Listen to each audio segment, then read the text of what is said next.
Y por último tenemos a Fernando Moreno, que no puede ser el último, no podríamos decir que es el primero, porque lleva muchísimos años trabajando en el servicio de atención a las víctimas, una herramienta, un recurso muy importante en la administración, muy importante para las víctimas de violencia de género, muy profesionalizado por su trayectoria, muy conocedor de la experiencia, que entiendo que cuando se entra por la puerta de un juzgado se le tiene que agradecer la atención y también la asistencia que se dé.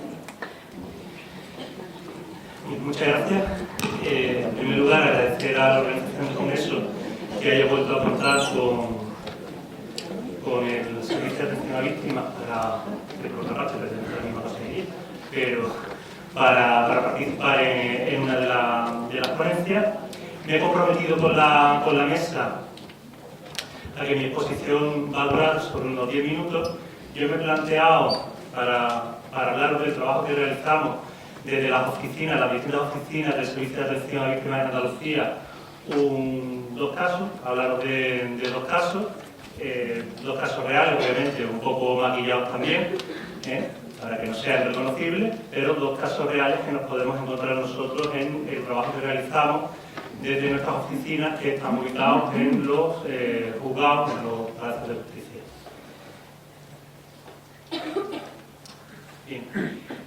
Primero os presento el primer caso, presento a Lea.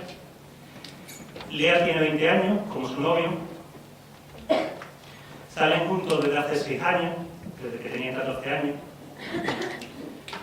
No tienen hijos en común, ni han convivido nunca, ambos viven con sus respectivas familias de origen. Lea, de hecho, vive con sus padres y con una hermana y estudia bachillerato. Lea empezó a sufrir maltrato hace 3 años cuando ambos tenían 17 años y eran, por tanto, menores de edad. Denunció la propia Lea después de una agresión física y solicitó orden de protección en la policía. La valoración policial del riesgo que recibió fue bajo, los distintos parámetros que se daban, no constaban denuncias anteriores por violencia de género y le conceden en el juzgado la protección por sentencia condenatoria en conformidad, como ahora iremos viendo.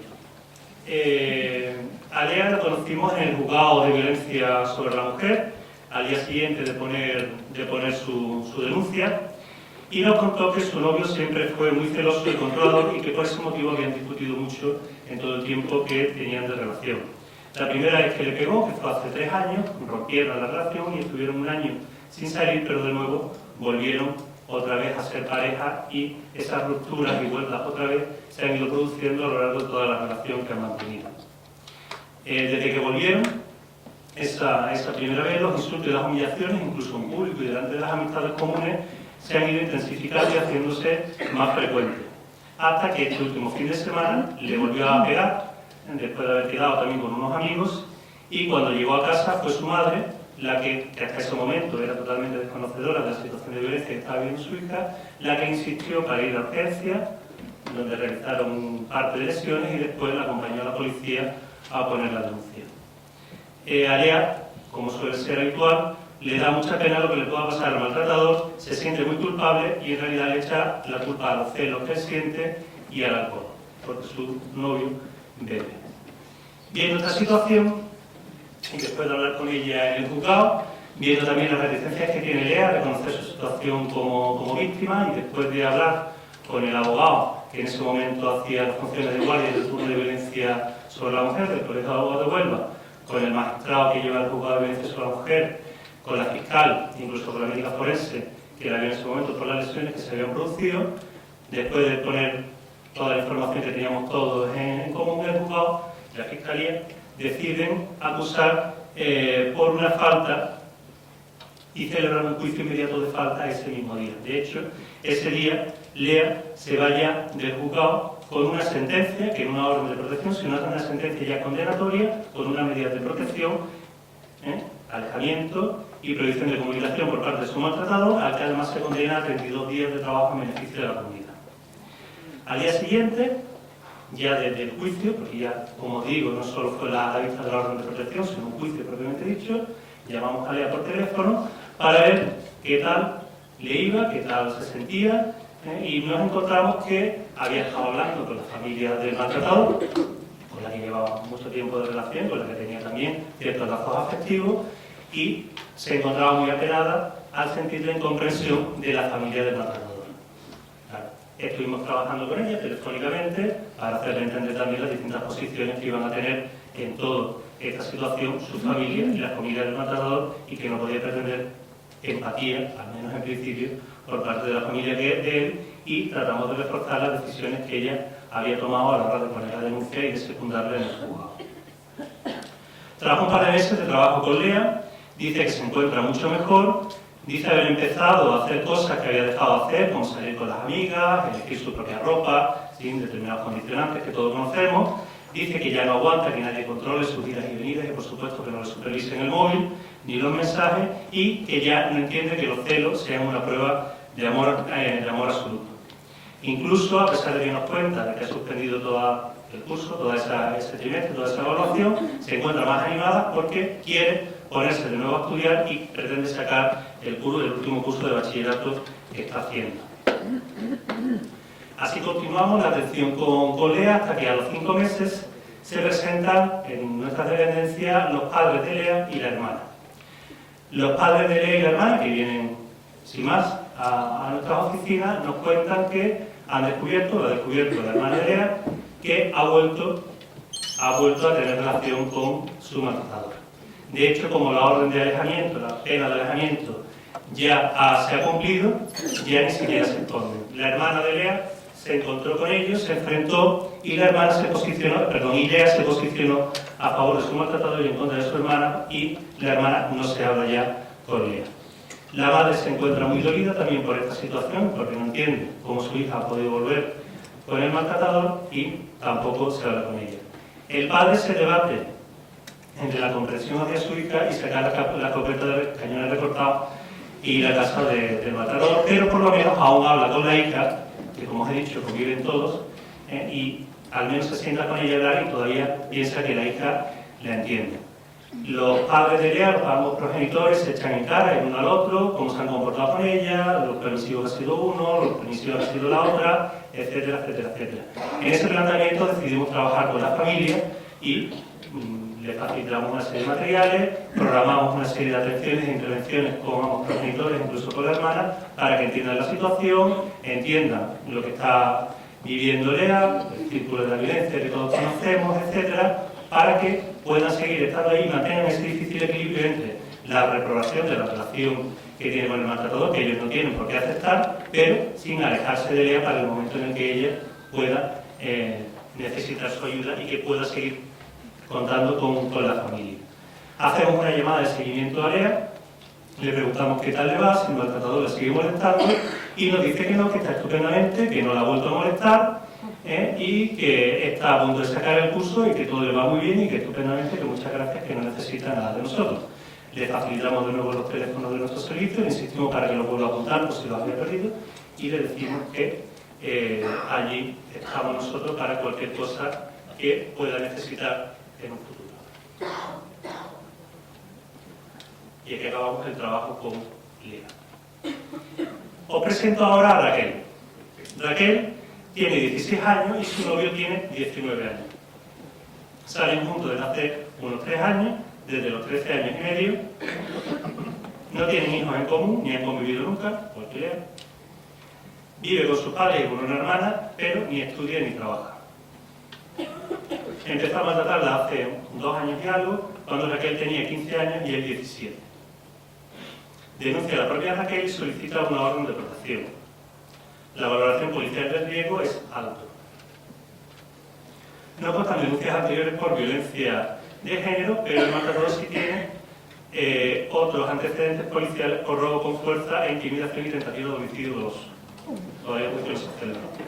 Sí, no. Le conceden la orden de protección. Hay un quebrantamiento al mes que denuncia la madre porque Raquel no quiere denunciarlo, y hay un segundo quebrantamiento por amenazas de muerte a los 3 meses que, bueno, no denuncia la propia Raquel, pero después según la denuncia, como veremos en la historia que os voy a contar ahora. El contacto con Raquel, al contrario que con Lea, se hace por teléfono. Se hace por teléfono porque después de poner la denuncia, después de una agresión física, igual que en el caso de Lea, una de tantas que había recibido, no van al juzgado. No se presentan en el juzgado al día siguiente y la policía cita después de haber puesto una denuncia.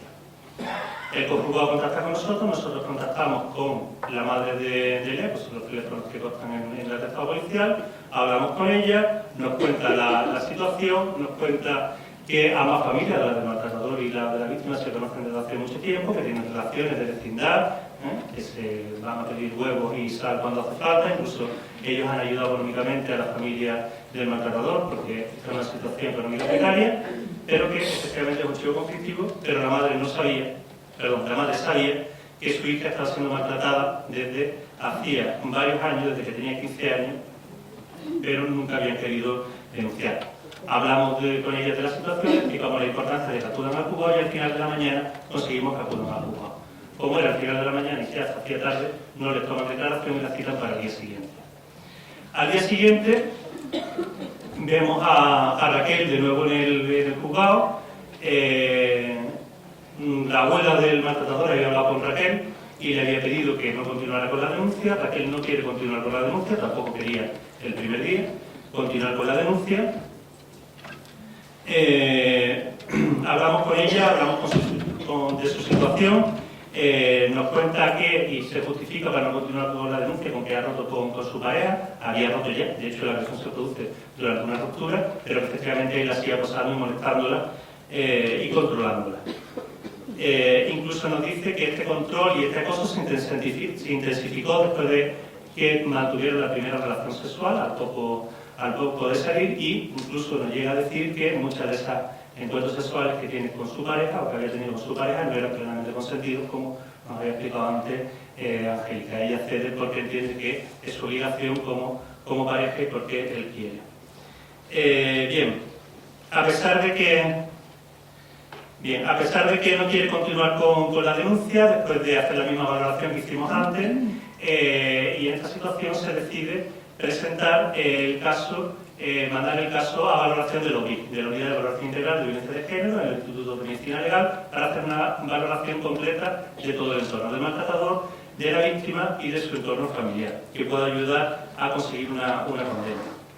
Raquel acepta venir a terapia con nosotros por insistencia de la madre, todo hay que decirlo, y bueno, por ir abreviando, porque me han pasado la nota, por lo cual estoy cumpliendo el compromiso de los 10 minutos, por ir abreviando, pues se trabajó durante un tiempo con ella, pues en la misma línea que ha indicado Angélica, sobre todo el tema del empoderamiento, el autoestima, el reconocimiento, el saber detectar cuando una relación es violenta o no violenta, etcétera, etcétera, etcétera.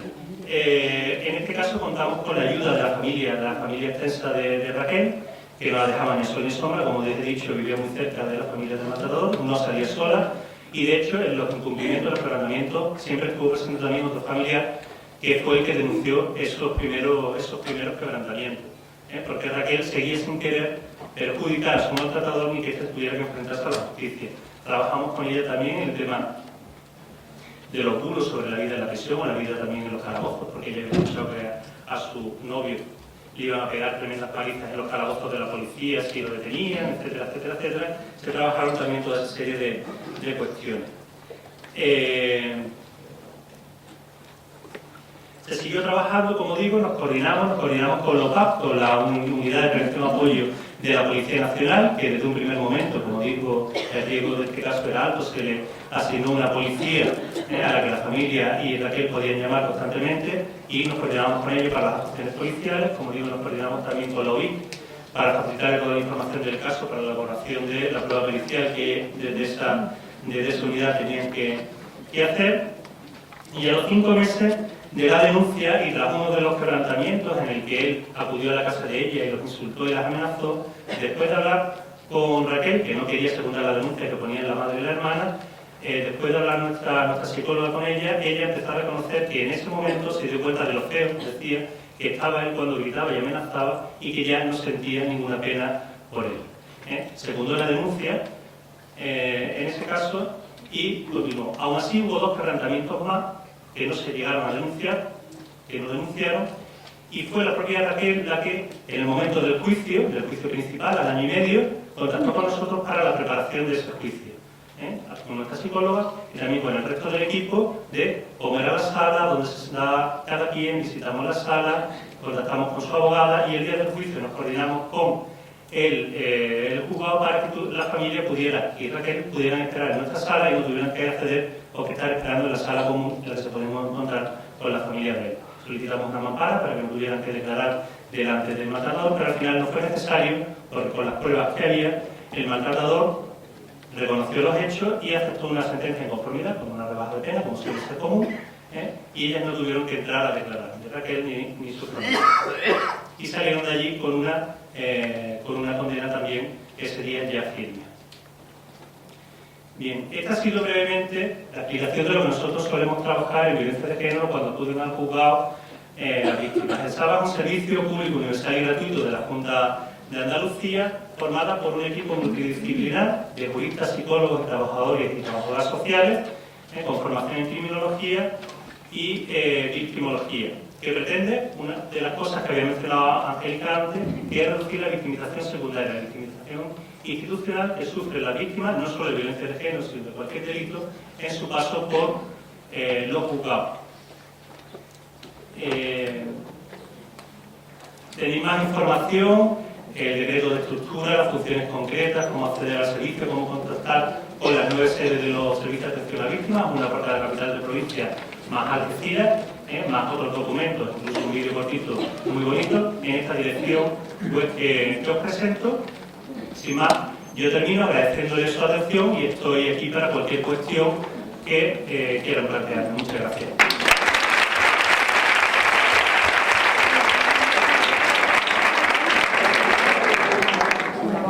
Gracias, Fernando. La organización me exige puntualidad máxima para finalizar a las 11:30 y, por favor, puntualidad a las 12 de la mañana para que quiera asistir a la clausura posteriormente del Congreso. Bien, tenemos 5 minutos. Si sabemos aprovecharlo, pues pongo a vuestra disposición todas las preguntas que hayan quedado pendientes.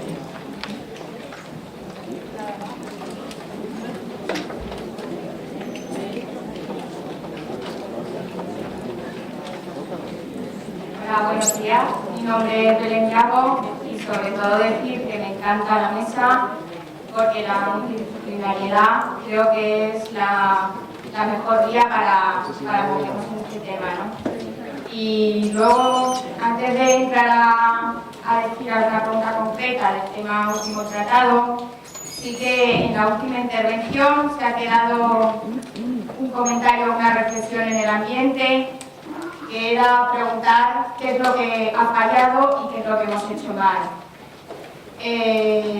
Yo creo que es un tema totalmente que se ha trabajado desde una realidad encriptada, que el silencio es la represión como defensa inconsciente, es la gran lacra o la gran dificultad, y sí que más que decir romper una lanza, que esa expresión no me gusta, sí quería trasladar un abrazo de reconocimiento, de gratitud y energético para todas las personas y profesionales que trabajan en este tema tan complicado. Y un aplauso para todas, porque la sensación de fallar, aunque esté ahí y es inteligente replantearse las perspectivas, creo que hay que seguir adelante. Y gracias a todos.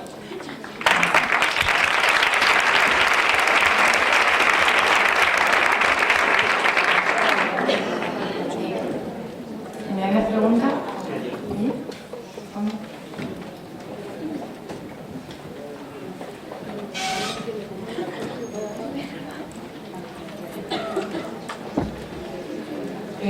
Lo primero que invitar a la mesa, me ha encantado la posición y después de escuchar las tres partes me queda una cuestión. ¿Qué se le puede aconsejar a esos padres que acaban de descubrir lo que le pasa a su hija, pero que su hija no quiere dar ningún paso, que no quiere hacer nada porque ella lo ve normal? Esos padres, ¿qué tienen que hacer? ¿A dónde tienen que acudir o qué consejos son los que puede hacer? Se pueden ir al colegio, al instituto, con la educadora, a alguna de las organizaciones. ¿Qué pueden hacer? Bueno, en nuestro caso, como en la segunda parte que os he contado de la historia de Lea, en la que trabajamos solo con la familia, nosotros podíamos trabajar con esos padres, facilitarles información y apoyo en lo que puede ocurrirnos. No hay ningún equipo, al menos a mí no me consta, que trabaje específicamente solo con los padres, más allá de asistir a charlas y demás que se van a organizar. El problema de los colegios es también que solo se van a involucrar, o va a ser más fácil que se involucren si ambos, maltratador y víctima, están en el mismo centro, pero no trabajar solo con la víctima en el centro y el maltratador es de fuera. Entonces ahí es más difícil contar con poder derivar el caso al centro. Yo le derivaría al Servicio de Atención a la Víctima de la policía correspondiente, al menos para recibir información, tener un contacto, poder tener un sitio al que poder llamar en caso en el que se produzca alguna situación concreta y cómo poder reaccionar ante esa situación concreta, y a partir de ahí ya ir trabajando y viendo cómo evoluciona la situación.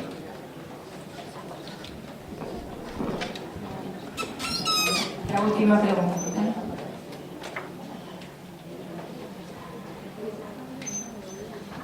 Buenos días a todos. Yo me llamo Mónica, trabajo en Lopa de Córdoba, en Policía Nacional. Para los que no nos conozcan, Fernando sí que se ha trabajado con Lopa de Huelva. Sí que es verdad que nos llegan a nosotros las víctimas normalmente post-denuncia, aunque sí que es cierto que también van muchas personas a denunciar y finalmente se marchan sin firmar abajo. ¿Vale? Entonces, hay un pensamiento, una reflexión que yo tengo muy a flor de piel, y es ese empoderamiento del que habla Angélica previo a la denuncia, sin que haya que mediar denuncia, me parece fundamental, y hay veces que detecto que falla.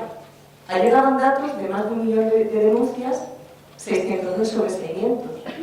No llegan al penal, no tienen esa fuerza. El proceso las derriba, las sobrepasa, no pueden con todo lo que conlleva. ¿Qué se puede hacer? Yo creo que no habría que empujar a la denuncia, hay que preparar para ello.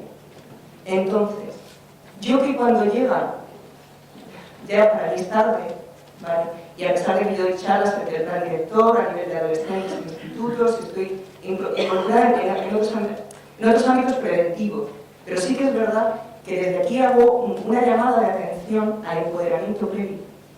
Nos hace mucha falta, porque se te rompe el alma cuando no llegan al penal. No llegan al penal y sabes que son víctimas de violencia de género. Y ese señor, además, por desgracia, sale absuelto y el empoderamiento es de él. ¿Vale? Entonces, hago una llamada aquí a todos los profesionales previos, circundantes, Instituto de la Mujer, SABA, me da igual, todos aquellos a nivel multidisciplinar que trabajamos con esto. Por favor, trabajemos el empoderamiento, porque cuando llegan a nosotros es tarde. O sea, hablamos de adolescentes, mujeres jóvenes, maduras, me da igual, víctimas de violencia de género. Necesitamos empoderarnos antes, porque si no, cuando llegan al penal, a mí no me quedan herramientas. Y es una decepción, porque yo tengo una política de trabajo particular, soy Policía Nacional, pero soy persona, soy mujer, soy muchas más cosas. Escuchar, respetar y no juzgar. Escuchar, respetar y no juzgar. Si esa mujer cuando yo la conozco en el juzgado de violencia, yo le doy caña porque cuando llega al penal no declara, hasta coge su derecho a no declarar, nunca más va a recurrir a mí. Nunca más va a recurrir a mí. Escuchar, respetar y no juzgar. Y por favor, a ser posible, vamos a practicar el empoderamiento. Por favor.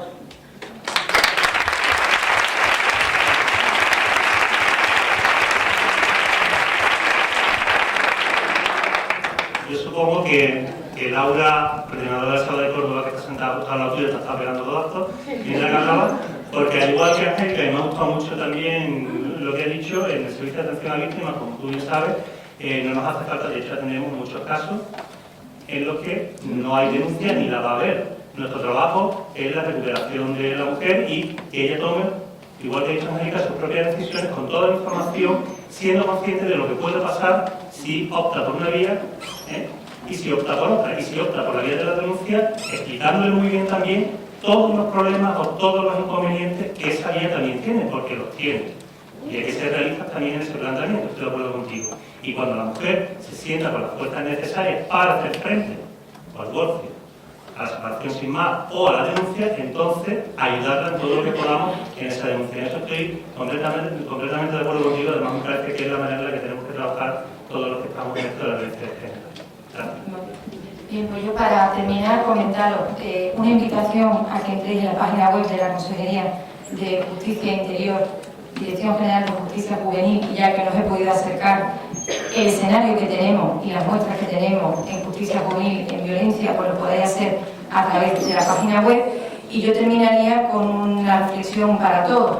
En primer lugar, darle las gracias tanto a Lola, a Angélica y a Fernando por habernos hecho vivir de una forma pues, en directo su experiencia en el día a día con víctimas de violencia de género y levantarnos todos, tanto de parte de una mesa como de otra, en función de nuestras responsabilidades, no esperando las conclusiones del Congreso. Ya hemos sacado bastantes conclusiones, por lo tanto, en cuanto ya acabemos y empecemos a trabajar esta tarde o mañana nuestros recursos, pues intentemos ya utilizar las herramientas que aquí se nos ha puesto a nuestra disposición. Muchísimas gracias y hay una pausa a las 11:30 y a las 12 quien quiera estar en la